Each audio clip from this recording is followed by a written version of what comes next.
My school project exposed a neighborhood scandal. Now the principal wants a meeting, and things are getting serious. For my high school Spanish class, we had an assignment to create a video tour of a place, speaking in Spanish as if we were showing a friend around. Since my family wasn't going anywhere special, I decided to just walk around my street and film what I saw. I included a few things like a neighbor's house where, unfortunately, they were having one of their usual loud arguments. I jokingly said, "Here are the neighbors. They are very loud. They like to yell in the morning, afternoon, and night." The next house, which belongs to Joe and Tammy, who are super nice and have 3 adorable dogs. At one point, a car drove by and someone yelled something inappropriate at me.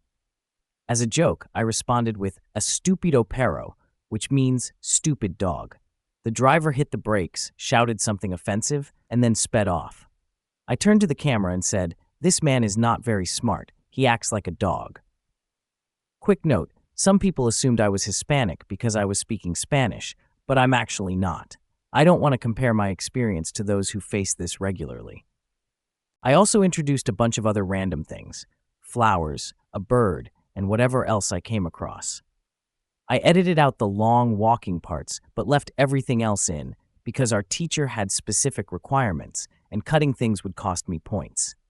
It was too dark out to refilm, so I had to work with what I had.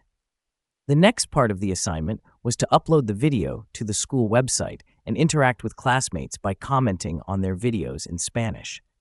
One of my friends recognized the guy in the car as someone who volunteers with the middle school soccer team. She messaged me, jokingly asking if she should mention it, and I said sure. So she commented in Spanish, "In the car is Mr. Jones, who coaches the kids. I learned from your video that he's not very respectful to women." I replied, "Does he coach the girls or the boys?" She said both. I responded with, "That's not great." Another classmate commented, pointing out that the man yelling in the background is actually a police officer, saying he's always seemed like an angry guy. I replied, "That's kind of concerning." The next day, my teacher pulled me aside. She told me my video was inappropriate and that I shouldn't have included footage of the neighbors or the coach. I explained that the assignment was to react to my surroundings like I would with a friend, and that's exactly what I did. She said I was being deliberately difficult and should have handled it more carefully. I told her I didn't agree. This is just real life, and it's not like I made anything up. She ended up taking down my video, saying it's something that should be handled by the right people, not posted for the whole class. But honestly, I had no idea who the driver was, and what was I supposed to do about the cop? Report him to himself? Now I have a meeting with the principal tomorrow. Did I take things too far by posting the video for my Spanish class? Update 1 day later.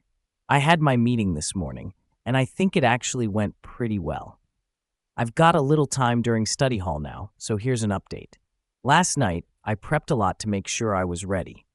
Before the meeting, I emailed the video to the elementary school principal, guidance counselor, and a few parents I know with kids on the sports team. I explained that their coach had yelled inappropriate and hateful things at me, a student in the school system. I wanted to make sure the video was out there before the school could pressure me to delete it. Backed up the video in multiple places, just in case. Asked a teacher I trust to sit in on the meeting and requested that it be recorded and shared with all participants afterward. We scheduled it for just before school started, on Zoom, so I wouldn't miss any classes. Wrote down the key points I wanted to bring up and shared them with my favorite teacher in advance so she could help me stay on track. When it came to the actual meeting, I decided to approach it like they were obviously going to do the right thing and ask how they planned to handle it. I figured that with a teacher on my side and everything on video, they'd feel more pressure to act responsibly. So, when I joined the call and everyone exchanged greetings, the principal asked if I knew why I'd been called in. I responded with, "Yes, I assume this is about the coach. Thank you so much for calling this meeting. I really appreciate how proactive you are about addressing the situation. I understand this is a mandated reporting state, and I wanted to ask if there's any additional information you'll need for your report." The principal seemed a bit caught off guard and said no report had been filed yet. That's when I said, well, as I understand it, there's a 48-hour time frame to file a report. I totally get that it was brought up right before the weekend, which might have complicated things.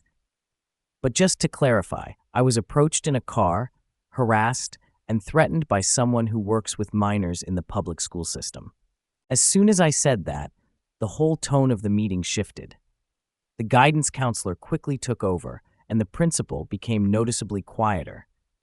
It felt like they realized just how serious this was, especially because I'd politely pointed out they were already past the legal deadline to report it.